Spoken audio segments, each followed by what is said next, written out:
आज हम लोग स्टार्ट करने वाले हैं मायोकार्डियल इन्फाक्शन से।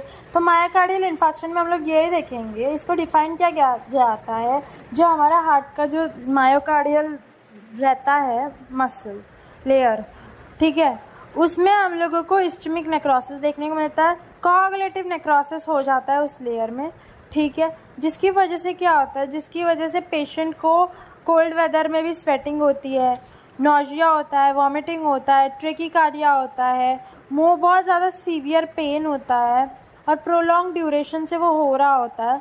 उसके बाद उसको हम लोग नाइट्रेट्स भी देंगे तभी भी उसको चेस्ट पेन से रिलीफ नहीं मिलेगा, उसको रेस्ट देंगे तभी भी नहीं मिलेगा, ठीक है। देन उसके बाद उसके कॉजेस में हम लोग देखेंगे कि एथेरोस्क्लेरोसिस के कारण हो सकता है, थ्रोम्बोसिस के कारण हो सकता है, एम्बोलिज्म के कारण हो सकता है, कैल्सिफिकेशन के कारण हो सकता है। उसके बाद उसका इंसिडेंस देखेंगे। उसके बाद हम इसमें क्या देखने को मिलेगा कि जो एक्यूट मायोकार्डियल इन्फाक्शन है वो 20 to 25% ऑफ उसके केसेस हॉस्पिटल में हम लोगों को डेथ के फॉर्म में दिखाई देते हैं। मतलब 10 से 25 पेशेंट हम लोग को हॉस्पिटल में दिखाई देंगे एक्यूट मायोकार्डियल इन्फाक्शन की जिनकी डेथ हो गई है।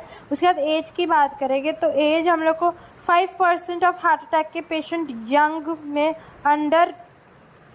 अंडर एज 40 देखने को मिल सकता है, बट ये ज़्यादातर एल्डर लोगों में देखा जा सकता है। अब मेजर रिस्क की बात करें तो एथेरोस्क्लेरोसिस डेवलप होता है किसकी वजह से, हाइपरटेंशन की वजह से, डायबिटीज़ मेलाइटिस की वजह से, सिगरेट स्मोकिंग की वजह से, हाइपर कोलेस्ट्रेमिया की वजह से, ये सारे रीज़न की वजह से होता है। उसके बाद सेक्स देखेंगे तो मेल में ये ज़्यादातर देखने को मिलता है एज़ कम्पेयर टू फीमेल्स। उसके बाद इथियोपैथोजेनेसिस, ठीक है, इथियोपैथोजेनेसिस में हम लोग ये देखने वाले हैं। सबसे पहले हम लोग देखेंगे मायोकार्डियल इस्चीमिया, ठीक है। मायोकार्डियल इस्चीमिया में हम लोग क्या देखेंगे, सबसे पहले हम लोग ने ये देखा कि कोरोनरी इन्फेक्शन की वजह से हमारा जो कोरोनरी आर्टरी है वहाँ पे ब्लड सप्लाई, वहाँ से हम लोगों के मसल्स को ब्लड सप्लाई नहीं मिल पा रहा है, प्रॉपर ब्लड फ्लो नहीं हो पा रहा है, जिसकी वजह से मायोकार्डियम में डिमांड जो है ऑक्सीजन का वो बहुत ज़्यादा बढ़ जाता है। तो ये सब किस सिचुएशन में होता है, जैसे कि एक्सरसाइज कर रहा होता है कोई इंसान या फिर इमोशनल हो रहा होता है, उस सिचुएशन में हम लोग को ज़्यादा फील होता है।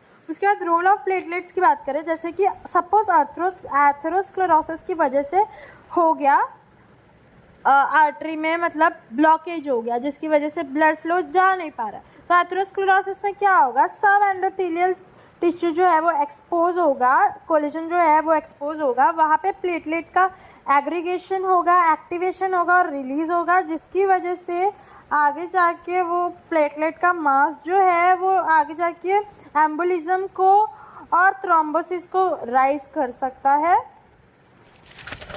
उसके बाद हम लोग देखेंगे एक्यूट प्लैक्यू रप्चर। एक्यूट प्लैक्यू रप्चर में हम लोग ये देखेंगे जैसे कि हमारा प्लैक्यूज के डिस्ट्रप्शन की वजह से थ्रोम्बोसिस में वो कन्वर्ट हो गया, ठीक है। ये 50% of half of the cases जो होते हैं मायोकार्डियल इन्फेक्शन के, उनमें ये देखने को मिल सकता है, ठीक है। उसके बाद हम लोग देखेंगे non atherosclerotic cases. Non atherosclerotic case, इसमें हम लोगों को क्या देखने को मिलता है, जैसे कि हमारा जो एक्यूट मायोकार्डियल इन्फेक्शन है वो नॉन एथेरोस्क्लेरोटिक फैक्टर्स की वजह से भी हो सकता है। मतलब मायोकार्डियल इन्फेक्शन एथेरोस्क्लेरोसिस के अलावा भी किसी किसी चीज़ की वजह से हो सकता है। वो होता है हमारा थ्रोम्बोसिस हो गया, एम्बोलिज्म हो गया, कार्डियक स्पाज्म हो गया, कोरोनरी स्पाज्म हो गया। उसके बाद हमारा आर्टेराइटिस, मतलब आर्टरी के इन्फ्लामेशन की वजह से हो गया, या फिर आउटसाइड से कंप्रेशन मिला तो हो गया। अब हम लोग टाइप ऑफ इन्फार्क्ट देखेंगे तो टाइप ऑफ इन्फार्क्ट अलग अलग बेसिस पे है। सबसे पहले एनाटॉमिकल होता है, देन थिकनेस के बेसिस पे होता है, देन उसके एज के बेसिस पे होता है, देन उसके लोकेशन के बेसिस पे होता है। ऐसे 4 चीज़ होती है।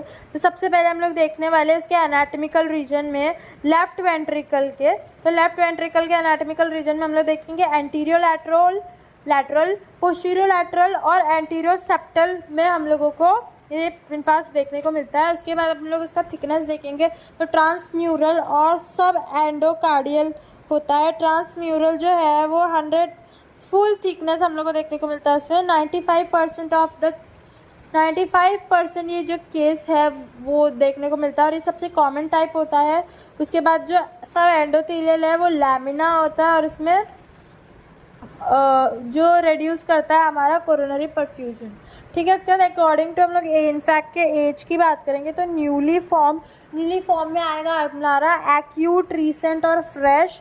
और हमारा अगर एडवांस, इनफैक्ट, ओल्ड है तो ओल्ड, हेल्ड और ऑर्गेनाइज्ड आएगा।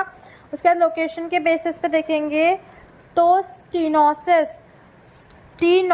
जो है वो हम लोग को देखने को मिलेगा कहाँ पे, लेफ्ट एंटीरियर डिसेंडिंग में 40 to 50%, और राइट कोरोनरी आर्टरी में स्टीनोसिस जो है वो राइट कोरोनरी आर्टरी में देखने को मिलेगा, तो उसमें हम लोग को 30 to 40% देखने को मिलेगा।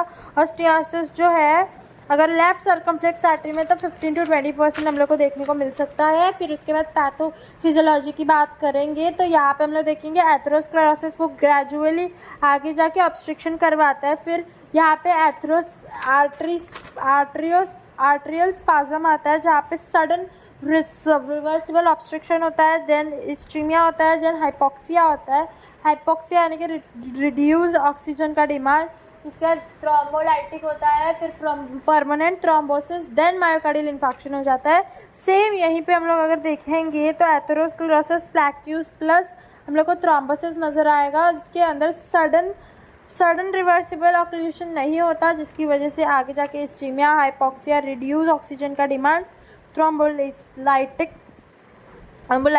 और परमानेंट थ्रोम्बोसिस, और हम लोगों को नेक्रोसिस देखने को मिलेगा, दैट इज मायोकार्डियल इन्फेक्शन। कौन सा नेक्रोसिस? कोआगुलेटिव नेक्रोसिस। क्लिनिकल मैनिफेस्टेशन की बात करेंगे तो क्लिनिकली हम लोगों को चेस्ट पेन होगा, डिस्निया होगा, हम लोगों को स्लीपलेसनेस होगा, हम लोगों को वीकनेस होगा, हाइपरटेंशन होगा, रिदमिया होगा, फटीग होगा, एंजाइटी होगी।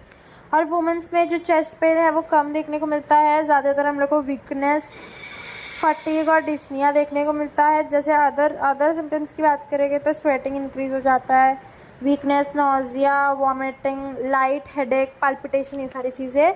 उसके बाद हम लोग को कॉम्प्लिकेशंस की बात करेंगे तो एरिथमिया हो गया, कंजेस्टिव हार्ट फेलियर हो गया, कार्डियोजेनिक शॉक हो गया, रप्चर है, थ्रोम्बोएम्बोलिज्म, ये सारी चीज़ें हम लोग को देखने को मिल सकता है।